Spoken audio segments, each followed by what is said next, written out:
محترم ناظرین، جاپان پاکستان میں بڑی سرمایہ کے لیے تیار بیٹھا ہے۔ 500 سے زائد جاپانی آئی ٹی کمپنی پاکستان آنے کو خواہش مند ہے۔ اسی حوالے سے وزیر اعظم عمران خان کے معاون خصوصی برائے اوورسیز پاکستان ذوالفقار بغاری سے جاپانی سفیر نے ملاقات کی۔ ملاقات کے بعد ذوالفقار بغاری نے جاپانی آئی ٹی کمپنی کے ایسوسی ایشن سے ویڈیو کانفرنس سے بھی خطاب کیا۔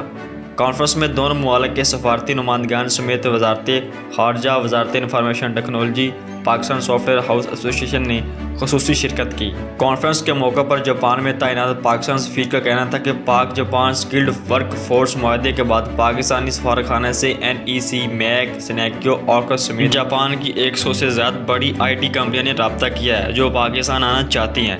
اس موقع پر جاپان آئی ٹی ایسوسی ایشن کا کہنا تھا کہ جاپان میں آئی ٹی انجینئر کی شدید قلت پیدا ہو رہی ہے، جس کی وجہ سے 2023 تک جاپان کو تقریباً 8 لاکھ آئی ٹی انجینئر کی کمی کا سامنا کرنا پڑے گا۔ تاہم موجودہ وبا کے بعد جاپان کی 500 سے زائد آئی ٹی کمپنیاں پاکستان جانا چاہتی ہیں اور وہاں اربوں ڈالر کی سرمایہ کاری کرنا چاہتی ہیں۔ اس موقع پر وزیر اعظم کے معاون خصوصی ذوالفقار بغاری کا ویڈیو کانفرنس سے خطاب کرتے ہوئے کہنا تھا کہ 2021 میں پاکستان نئے ویژن کے تحت پاکستانی افرادی قوت کی ایکسپورٹ کا دائرہ کار میں وسیع کر رہا ہے۔ 2021 میں پاک جاپان تعلقات کا ایک نیا باب شروع ہوگا۔ 2021 کے شروع ہی میں جاپان کا ایک اہم دورہ کروں گا۔ جاپان میں پاکستانی آئی ٹی انجینئر کے لیے راہ ہموار کرنا ہے۔